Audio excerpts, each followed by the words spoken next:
अस्सलाम वालेकुम, मेरा नाम है मकबूल अहमद और आप देख रहे हैं सदाए न्यूज़। और आज हमारे साथ चर्चा के लिए एक बार फिर परिवहन फोरम के राष्ट्रीय अध्यक्ष जी जुड़ चुके हैं और बात करेंगे किस तरह से तमाम विभाग काम कर रहा है। और अभी तक जो ड्राइवरों के साथ शोषण हो रहा था, तो इसकी समस्याएं जो हैं, जो इसका कुछ समाधान निकला करे, इतनी ज़्यादा समस्याएं हैं। समस्याएं मोदी जी कह रहे हैं कि भ्रष्टाचार खत्म हो चुका है, किस तरह से देख रहे हैं? अभी आपको एक ताज़ा उदाहरण दे रहा हूँ।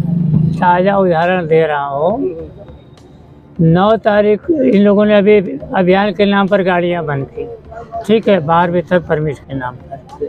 9 तारीख को गाड़ियाँ रिलीज हुई, 10 तारीख को गाड़ियाँ रिलीज हुई। आज 13 तारीख है, आज तक 10 तारीख वाली गाड़ियों को नहीं छोड़ा गया और कहा जा रहा है कि अभी साइन नहीं हुई। आप ही बताइए, गरीब आदमी ऑटो चला रहा है, उसकी गाड़ी पकड़ाएगी, 2 दिन के बाद रिलीज होगी, ठीक। रिलीज होने के बाद भी 1 हफ्ता अगर आप गाड़ी नहीं छोड़ते तो उसका परिवार कैसे चलेगा?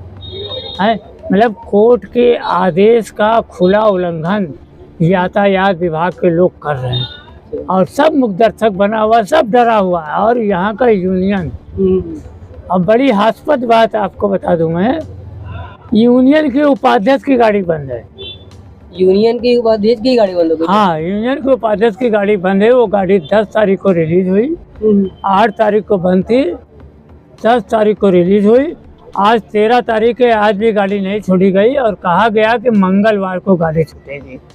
यानी 14, 15, 16 1 हफ्ते बाद कोर्ट से रिलीज हुई गाड़ियाँ छोड़ी जा रही हैं, जबकि 10 तारीख को ही पैरोकार ने ले जाकर डीसीपी कार्यालय में रिलीज का ऑर्डर जो है दे दिया। तो ये है खेल बनारस में।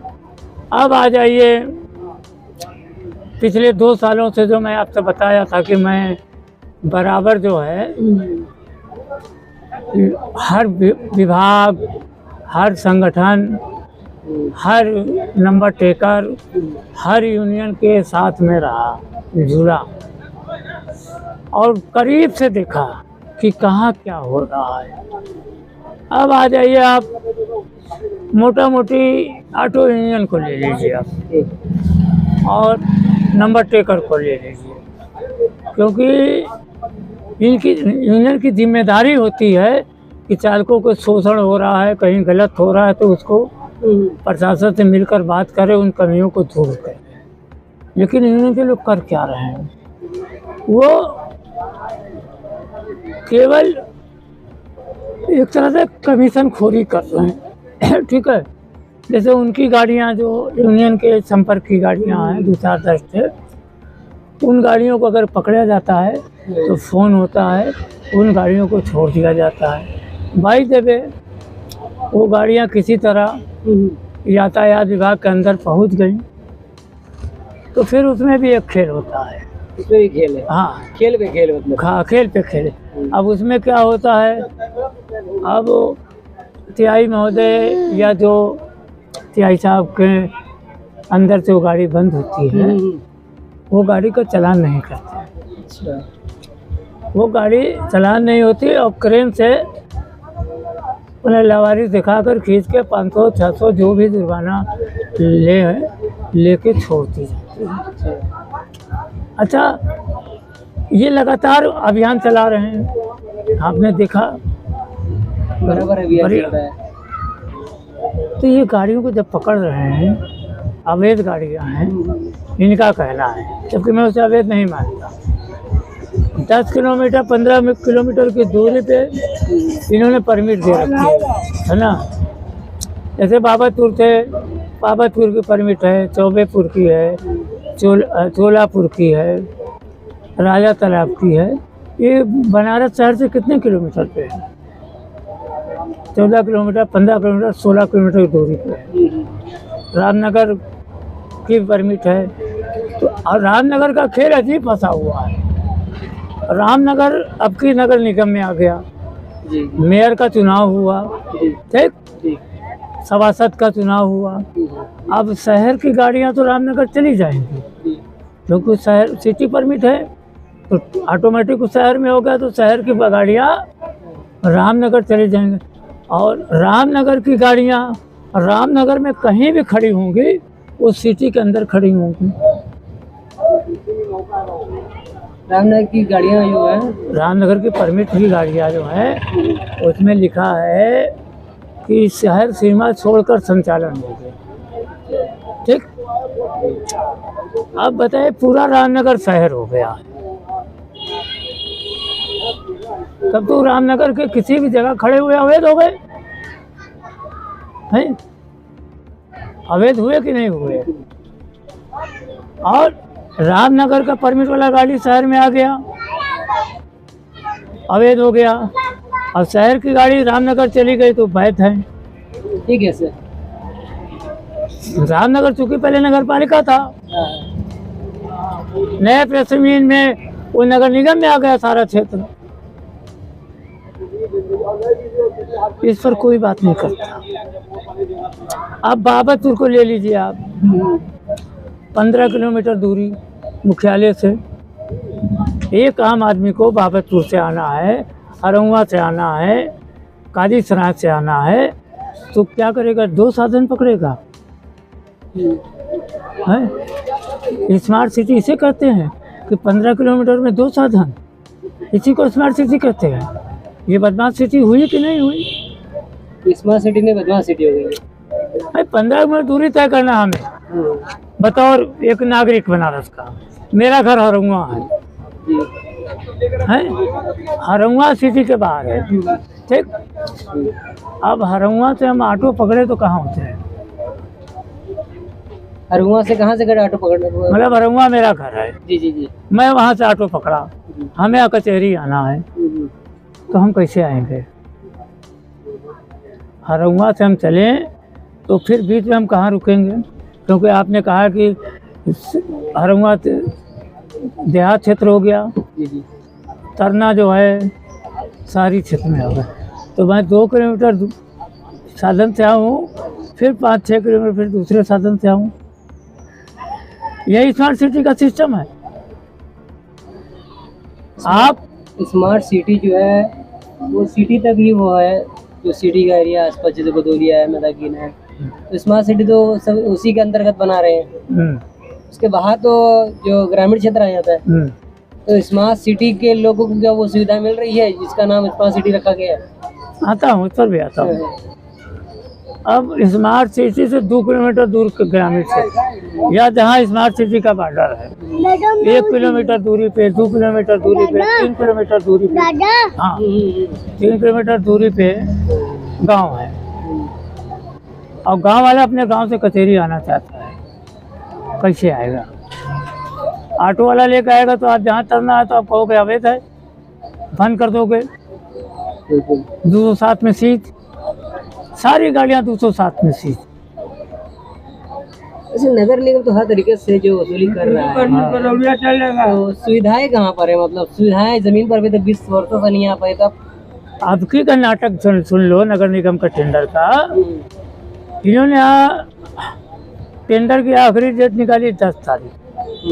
4 लोगों ने टेंडर भरा, और तब की जो टेंडर भरा गया था उससे कहीं ना कहीं ज़्यादा भरा गया। ठीक, लेकिन और इनको 12 को 13 को इनको टेंडर को खोलना था, लेकिन नहीं खुला। 18 को चुनाव की डेट आ गई, नहीं खुला। 31 तारीख को संडे था, संडे के दिन इन लोगों ने पुराने वाले ठेकेदार को रिन्यूअल किया, पुराने ही रेट पर रिन्यूअल कर दिए। हाँ, उसकी कोई बोली नहीं लगी। अच्छा, और अंदरूनी जो मुझे जानकारी मिली है, उन्हीं को लोगों ने बताया है कि जो ठेकेदार जो लोगों ने रिन्यूअल कराया है, 1 लाख एक्स्ट्रा नगर निगम को 1 महीने का व्यवस्था के लिए दिया। हाँ, 1 लाख रुपया। हाँ, और ये कोई नई बात नहीं है। अब आ जाइए आप यातायात विभाग पर, अभी गाड़ियां बंद कर रहा है, लेकिन यातायात विभाग कर क्या रहा है? पड़ाव से कैंट, अधिकांश गाड़ियां आपको 1500 रुपया महीना दे के चलते हुए मिले। ये मैं नहीं कह रहा हूँ, ये एक ड्राइवर का है। पूछोगे उस क्षेत्र के ड्राइवर से, कुछ तो नहीं बोलेंगे, लेकिन जो इस सिस्टम से दूर है, जी भैया, इस सिस्टम से दूर है, वो खुल के बात करें। अभी आपने पढ़ाओ पर वीडियो बनाई थी, उसमें उन लोगों ने इन बातों को उठाया था, चालकों ने उठाया था, हैं? तो सिटी स्टेशन से, और आप शहर में देख लोगे तरह तरह के स्टिकर लगी गाड़ियाँ चलती हैं। हाँ हाँ, वो स्टिकर इसलिए लगता है, वो स्टिकर सिस्टम की पहचान है। तो ये प्राइवेट होता है कि वो मतलब सरकारी सेक्टर होता है? वो स्टिकर जो है ये बताता है, ये संकेत देता है कि ये गाड़ियाँ यातायात विभाग के सिस्टम से चल रही हैं। सिस्टम मतलब या तो महीना देती हो, या सिपाही की गाड़ी हो, या मतलब